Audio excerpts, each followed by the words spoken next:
Scarlett's POV. Papasok na ako ng building at nagulat ako nang binati ako ng receptionist. "Good morning, Miss Scarlett." Ang nakasmile itong sabi, natatandaan niya pa ako. Samantalang ako hindi ko na siya kilala. Ganon kasi ako kapag hindi ko na nakakasalamuha, kinikalamutan ko na. Tanging si Nathan lang ata ang sadyang di ko makakalimutan since kilala pa ako ng receptionist at the way ng pagbati niya ay panigurado na timbrehan na siya ni Nathan sa pagdating ko kaya diretso na ako lakad papuntang elevator. Ang di ko alam, di na siya dito nakatira. Nakalagay doon sa information na nakabili na siya ng mansyon sa dami niyang pera pero since dito niya ako pinapapunta, malinaw na hindi niya pa nabenta ang unit niya sa building nito na minsan kong tinirahan. Pagbukas ng elevator, naglakad na ako hanggang sa matapat na ako sa tapat ng pintuan niya. Di pa man ako nakakakatok, agad na yun bumukas at mabilis akong hinila papasok. Sinara ang pintuan at sinandal ako sa likod nun sa isang iglap. Wait, anong ginagawa mo?" Ang nalilitong tanong ko sa kanya, but at the same time, there is a rush of excitement na nararamdaman sa kabuuan ko. Lalo pang sobrang dikit na dikit ang aming mga mukha. "Come on, pumunta ka dito, so it means..." At nilapat niya ng labi niya sa labi ko at nagsimula na kami maghalikan. Ang sarap talagang humalik ni Nathan. Ang sarap ng labi niya. Sabay pa ang mainit niyang kamay na nakahawak ngayon sa magkabilang pangako na parabang ayaw kong pakawalan. My heart beats faster pero wait, nagkakalimutan ata. Eto na nga bang sinasabi ko, mapapatry harder na naman ako. Hindi pwedeng may mangyari sa amin ulit dahil hindi ko pa naman formal tinatanggap ang offer niya. Kaya't iniwan kong labi niya, tinulak ko siya. "What? Pwede ba mag-usap muna tayo?" Sabi ko habang pinupunasan ang bibig ko. Tumalikod siya at sinundan ko naman siya. Parang walang nagbago dito sa loob, ganoon pa rin ang ayos. Napatingin ako doon sa table. "Bakit? May naalala ka ba?" Umiling-iling ako at nagtuloy sa paglakad hanggang sa umupo ako sa may sofa niya kahit di pa naman niya ako iniimbitahan na maupo. "Okay, I will be straightforward. Tatanggapin kong aalok mo if..." So, there is an if, which is mean my condition. So, ano naman ang gusto mo mangyari ngayon? Ang pagkat ni Nathan sa sasabihin ko habang umuupo siya sa tabi ko at inakbayan ako. Sana lang pinatapos niya ako magsalita, diba? Para nasabi ko na. Hindi yung inuunahan niya ako. "Well, if we're going to try again, I want some rules. And I also want to work for your company." Ang malumani kong sabi. Nilapit niya ang bibig niya sa may tenga ko. "Why?" Ang sensual na bulong niya. "Because this time I want to make things right and I don't want to rush things tulad na nangyari noon. Na sobrang bilis ng pangyayari tulad na lang nang tumira ako dito sa unit mo. At may financial problem din ako right now so I need funds. So please, let me work for a company." Ang malungkot at maluhaluha kong sabi sa kanya. Sana gumana ang aktingan ko. Yan kasi naisip kong paraan para mas mapabilis ang pagpasok ko sa kumpanya niya.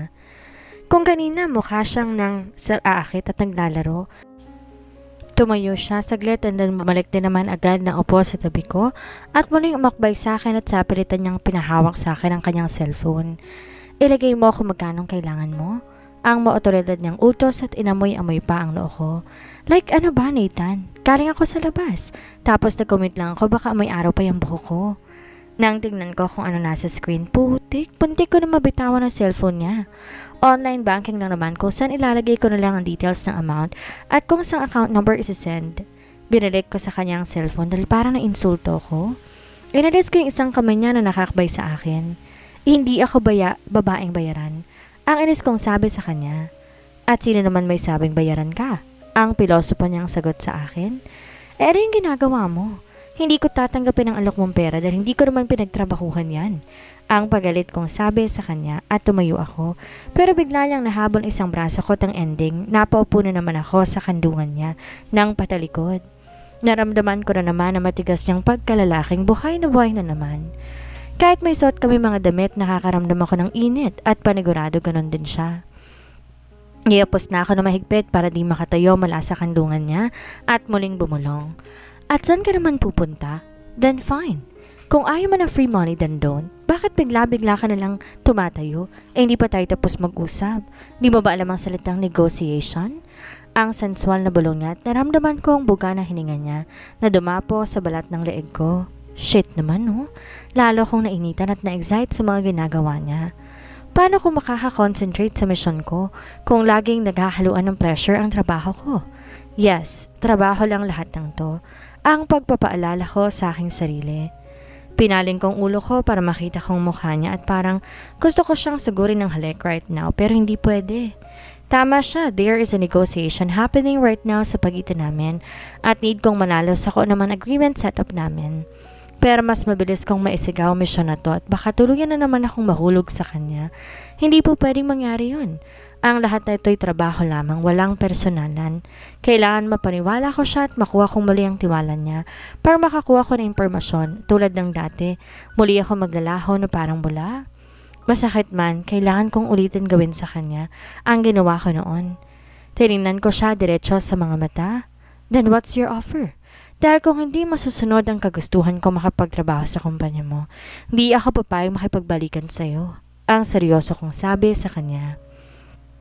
Bahagya naman siyang natawa sa sinabi ko, kahit seryosong sinasabi ko. Parang ang labas sa mga sinabi mo, hindi mo talaga gustong makipagbalikan sa akin. Para ka napipilitan lang because of that stupid job. Ang patawa-tawa niyang sabi. Mukhang di na naniwala sa kadramahan ko sa Nathan at nasabi niya mga bagay na yun pero syempre, parinindigan ko ang kasinungalingan ko. I just told you my reason at gusto ko kung magkakapera ako, pinaghirapan ko. And a job in your company will sustain my financial needs and besides, seryoso akong tumingin sa mukha niya at tumayo pero muling umupo sa kandungan niya paharap. Inaplo sa magkabilang pisngi niya. Tinitigan ang mukha niya bago ko muling nagsalita. Boyfriend kita, hindi sugar daddy. I don't want your free money, but I can accept your free kisses. At hinagkan ko ang magkabilang pisngi niya. Free hug. At niyakap ko siya na mahigpit. Talagang magkadikit na magkadikit ang aming mga dibdib at ramdam na ramdam ko ang init ng kanyang katawan. Free care and free love. At mapang-akit pangbulong ko sa kanya. Inigpitan ko pang lalong pagkakayakap ko sa kanya. Shit! Ang dinig kong mura ni Nathan halatang may panggigigil. Bago niya ako binuhat papasok sa loob ng kwarto niya. Nagulat ako nang binuhat niya ako kaya't wala akong nagawa kung di kumapit sa may leeg niya. At ngayon nga inihiga niya na ako sa may kama. Sa kama namin noon, same bed pa rin. Di ko malilimutan ang bed na to dahil ang dami naming memories na mukhang madaragdagan na naman. Pero teka lang, di pa niya sinasagot ang tanong ko. Akmang hahalikan niya ako ulit pero iniwas kong aking mukha. Tinagilid ko bago ko muling nagsalita. Di pa tayo tapos mag-usap? Well, we can. Inawakan ko mukha niya na para bang pinipilit ipaharap sa kanya. Sa pilitan ako napatingin sa mukha niyang nangaakit na naman. Talk. Hinalikan niya ako sa kanang pisngi ko. Well doing. At hinalikan niya ang kaliwang pisngi ko. This. At yung labi ko naman ang hinalik-halikan niya ngayon. His lips is so soft, feels so good. At nakakit gantihan ko mga halik niya but I'm not that dumb para mahulog sa patibong niya. Di talaga ako papayag na may mangyari sa amin this time na hindi niya kino-confirm na empleyado na ako ng Supernick Studios. Muli kong iniwas sa mukha ko kaya't lumipat na mga halik niya sa bandang pangako. Oh, what's your answer? Ang mahina kong sambit. Tumigil siya sa paghalik-halik sa akin at nanatiling nakaibabaw sa akin. Hinaplos-saplos ang buhok ko habang nakatingin sa mukha ko na para bang nag-iisip. Sana pumayag siya para magawa ko ng mission ko and at the same time para magantihan ko rin ang mga halik niya. Gusto ko ulit maramdaman na masasarap niyang halik. Di ko maiwasan na kagalitan ng sarili ko dahil talagang hinaluan ko na naman ng pleasure ang trabahong to. Patuloy pa rin ang paghaplos-saplos niya sa may buhok ko at nanatiling nakataon ang atensyon niya sa buong mukha ko. Gusto ko sana siya ulit tanungin kaso ayoko naman magpaulit-ulit dahil alam kong narinig niya at naintindihan ang sinabi ko. Nakapaghintay nga ako sa kanya ng 3 araw na hindi niya ako sinipot sa interview. Ngayon pa bang nakaibabaw siya sa akin sa may kama? Kahit abutin siguro kami hanggang gabi dito, okay lang. Kung papayag ako sa gusto mo, I want you to promise me something. Ang malumani at seryoso niyang sambit habang nakatitig sa mga mata ko. Feeling ko nanigas ang buong katawan ko at hindi ako makagalaw. Sobrang bilis ng tibok ng puso ko. I don't like this feeling. Kahit di ko pa alam kung anong gusto niyang ipangako ko sa kanya, alam ko sa sarili ko, never ko yung tutuparin, kaya't siguro ganito ang nararamdaman ko. Naunahan ako ng kaba or pwede rin ng konsensya. I need to calm myself down. Pinigit ko ang aking mga mata. Inalala ang training ko sa island. Kailangan ko mag-focus. Di ako dapat magpadala sa emosyon ko. Hindi totoong lahat ng to. Nagawa ko na makahingi ng kapatawaran sa una kong kasalanan sa kanya. Napakaswerte ko rin sa part na ayaw niya ng pag-usapan. Basta't ang gusto niya magkabalikan kami tapos gagawan ko rin naman siya ng masama. I'm so crazy and I don't deserve him. Hindi ko deserve ang second chance na binibigay ni Nathan sa akin. Bakit ba kasi gusto niya pang makipagbalikan? Wala naman akong kwenta. Puro pagpapahirap, sakit ng ulo, at stress nga lang atang ambag ko sa relasyon namin noon eh. Huminga ako na malalim. To be a good liar, I must believe in my lies. Kung gusto ni Nathan mag-promise ako sa kanya, sige, gagawin ko. At kailangan mapaniwala ko siya sa gagawin kong kasinungalingan hanggang maramdaman ko na pinupunasan niya na ang gilid ng mata ko gamit ang isang palad niya. Di ko na malaya na luha na pala ako. Masyado ako naging emosyonal, pero pwede kong gamitin to para mapaniwala ko siya. Inaplos ko rin ng bahagya ang mukha niya. What do you want me to promise? Sabi ko habang seryosong nakatitig sa mga mata niya. I want you to promise me that you will trust me. Kagaya na sabi ko, ayoko ng pag-usapan ano bang nangyari noon, basta't alam ko, isa lang ang dahilan kung ba't nagkahiwalay tayo. It means you don't trust me enough. Di mo kayang sabihin sa akin na namang pinagdaraanan or problema mo, kaya at pinili mong magpakalayo-layo ng walang paalam. And this time, gusto kong yun na magbago sa ating dalawa. At nilapit niya ang kanyang labi sa ibabaw ng kanyang noo at magaan siya nitong hinalikan. Sa mga lumabas na salita sa bibig niya, parang mas maigi pa siguro. Pumayag na lang akong maging body niya kung sakali. At least doon, walang commitment. Kung mawala man ako ulit, ayos lang. Pero sa hinihiling niya ngayon, parang pakiramdam ko tuluyan ng masusunog ang aking kaluluwa sa impyerno. Sakali man mangako ko sa kanya. Kasi di ko naman tutuparin. Ang daming pumapasok na iba-ibang senaryo sa isipan ko ngayon. Parang gusto ko nilang tumayo at magtatakbo palayo sa kanya. Kaso ano nang sasabihin kong dahilan kay Debbie? Ang ending, pipilitin na naman niya akong gawin ang misyong to. Bahala na. Total sure naman sa impyerno ng bagsak ko eh. Di mangangako na, kahit di naman talaga tutuparin. Magsasalita na sana ako para sabihin ang pangako ko, pero muli na naman nagsalita si Nathan. Alam kong tulad ng dati, hindi kita mapipilit. Pero gusto kong mangako ka na this time, susubukan mo. You will make an effort to make our relationship work. Sabay kuha niya sa isang kamay ko at hinagka ng ibabaw. Super sweet naman ang Nathan ko. Di ko maibasang di maluha ulit sa mga sinasabi niya. You mean the craziness, yung mga pagtutupak ko noon. Medyo natatawa kong sambit sa kanya kahit may konting luhang pumapatak sa magkabila kong mata. Natawa rin siya ng bahagya sa sinabi ko at tumango-tango. Iniangat ko ang katawan ko para mapaupo sa kama at dahil nasa ibabaw siya sa akin, napaupo rin siya.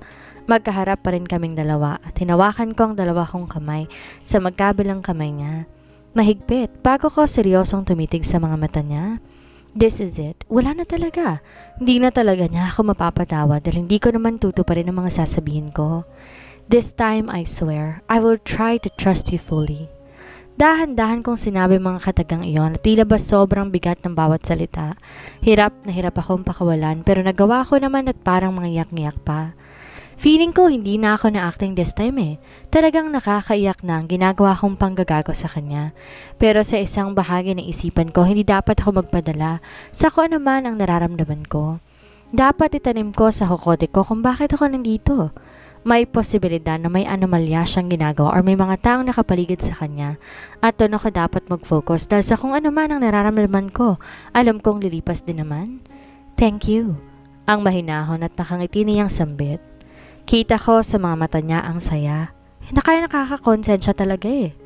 Unti-unti niyang nilalapit ang kanyang mukha palapit sa aking mukha. Pareho naming pinikit ang aming mga mata bago mo rin naglapat ang aming mga labi. We kissed each other's lips slowly. Pahirapan man nagawa ko makapasok sa kumpanya ni Nathan and it's been a week na magsimula ako magtrabaho sa kumpanya niya. Since bago pa lang ako, hindi ko magawa ng kahit anong move at di ko rin basta-basta magagawa yun ang hindi ko alam ang pasikot-sikot sa loob ng kumpanyang to. Sa loob ng isang linggo, puro pag-observe ang tayong ginawa ko like how this company works at ang pinaka-importante sa lahat, inaral ko kung paano gumalaw si Nathan dito sa loob ng kumpanya niya. And since girlfriend niya na ako ulit, hindi naman naging mahirap sa aking alamin kung paano siya gumalaw sa labas ng office. Pagdating dito sa opisina, nagkasundo naman kami ni Nathan that we will act professionals. Di siya umangal nung nirequest ko yun sa kanya. Dinahilan ko na lang kung malalaman ng mga empleyado na girlfriend niya ako.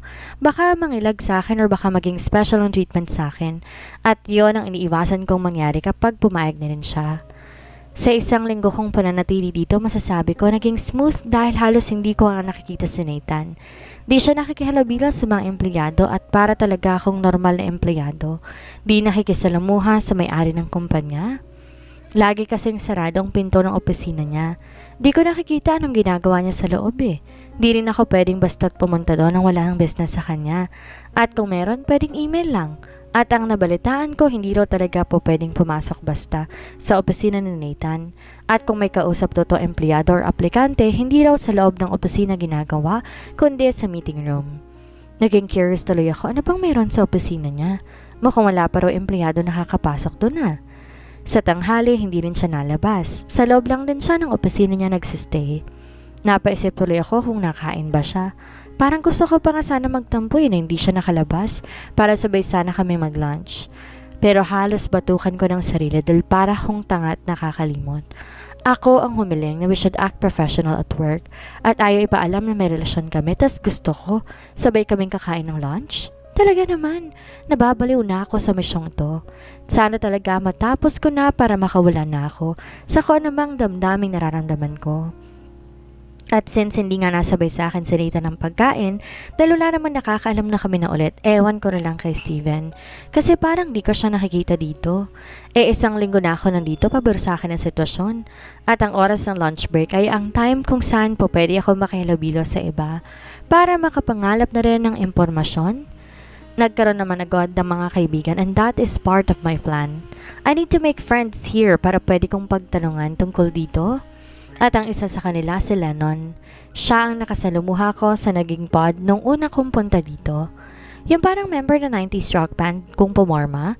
And the odd is in my favor dahil ang trabaho lang naman niya dito, CCTV operator. He is responsible for watching the monitors linked to the surveillance cameras installed around the premises. His duty is to watch out for and report suspicious behavior from unrecorded footages. And I need his ID dahil yun ang ginagamit niyang pambukas ng pintuan ng control room. Ang weird talaga ng opisinang to. Di ko nahulaan na yun yung work niya. Kala ko isa siya sa mga game developers sa pormahan niya eh. Since Nathan's company promote work-life balance, bihirang-bihirang may magstay dito sa office hanggang hating gabi. Bala ko kasi bumalik dito ng gabi, yung wala ng tao. Tsaka mangalkal ng mga dokumentong related sa kasunduan ng Supernex Studios at CWI, our Capital Wealth Investment Company. At pagkatapos pupunta ka ng control room para buharin ang kuha ng CCTV. Poproblemahin ko na lang paano ko sa kanya makakuha ang ID key card at makapagpapagawa ng kopya bago pa niya malamang nawawala ito. Need kong magkaroon ng sariling kopya dahil hindi ko alam kung sa unang gabi makakakuha ko ng impormasyon agad. May possibility mag-ilang balik ako kahit kailangan kong makagawa ng copy or clone ng access cards niya. At ngayong araw ko bala kunin ang ID key card niya para i-clone. Nakabang ng technical team ng organisasyon, nakasakay sa isang van at naghihintay lang sa akin para iabot ang card na gagawa ng kopya. Kasalukuyan kaming nakain ngayon ni Lennon ng lunch at pinagmamasdan kong ID niyang suot niya. Tahimik lang kami habang ako iniisip ang diskarte paano ko kukunin sa leeg niya ang ID key card. Paano ko kaya kukunin yan? Nasa may leeg niya eh. Habang nag-iisip ng paraan, bigla naman siya nagsalita at parang di ko nagustuhan ang lumabas sa bibig niya. Scarlett, Friday ngayon. Labas tayo mamaya after work ah. Ang nakangiting sabi sa akin ni Lennon. Napatingin ako sa kanya habang may inunguya ako sa bibig ko. Niyaya na agad akong lumabas. Parang ang bilis naman yata. Nakakaisang linggo pa lang ako dito ah. Medyo feelingero din tong si Lennon kahit kailan eh. Kung makapagaya, kala mo talaga matagal na kami magkakilala. Tsaka isa pa, may boyfriend ako. Di magandang tingnan na sumama ako sa ibang lalaki. Lalapat kung kaming dalawa lang. Ibubuka ko na sana ang bibig ko para sabing hindi pwede dahil may boyfriend akong tao. Kaso muli namang natuon ang atensyon ko sa ID niya. Nababaliw na talaga ako eh. Masyado kong tinototoo ang relasyon namin ni Nathan ay hindi naman totoo yun. Di ko pwedeng sabihin na boyfriend ko si Nathan at baka hindi niya nakakausapin. Isa pa ito ng pagkakataon ko para makuha ang ID niya. Buti pala hindi ko pa nasabing boyfriend ko si Nathan. Kaya't imbes yun ang imikin ko agad kong napalitan. Saan naman tayo pupunta? Ang tanong ko sa kanya. Gusto ko lang ayain ka mag-dinner para busog ka na bago tayo umuwi. Ang sagot niya sa akin. Talaga lang sa isip-isip ko. Nakakatawa lang, hindi pa nga kami tapos kumain ng lunch, nag-iisip na agad ng dinner. Okay, ang matipid na sagot ko. Hanggang sumapit ng uwian at since wala kami interaction ni Nathan sa opisina, di rin kami sabay labas tuwing uwian. At di rin niya ako inihahatid pa uwi. Di kami sabay lumabas ng opisina ni Lennon. Nagdahilan ako na may tatapusin lang ako saglit at hintayin na lang ako sa convenience store sa labas, katapat ng building na to. Dahil ayoko rang may makakitang sabay kaming lalabas. Mahirap na eh. Baka machismis agad ako. Tinago ko ang jowa ko may-ari ng kumpanya tas makikipaglandian ako sa ibang empleyado. Isa pa, nasa isip ko rin baka malaman pa ni Nathan. At least, kung sakali mang malaman niya may alibay ako. Sasabihin ko nagkataon na nagkita kami at hindi planado ang pagkain namin nang sabay ng dinner.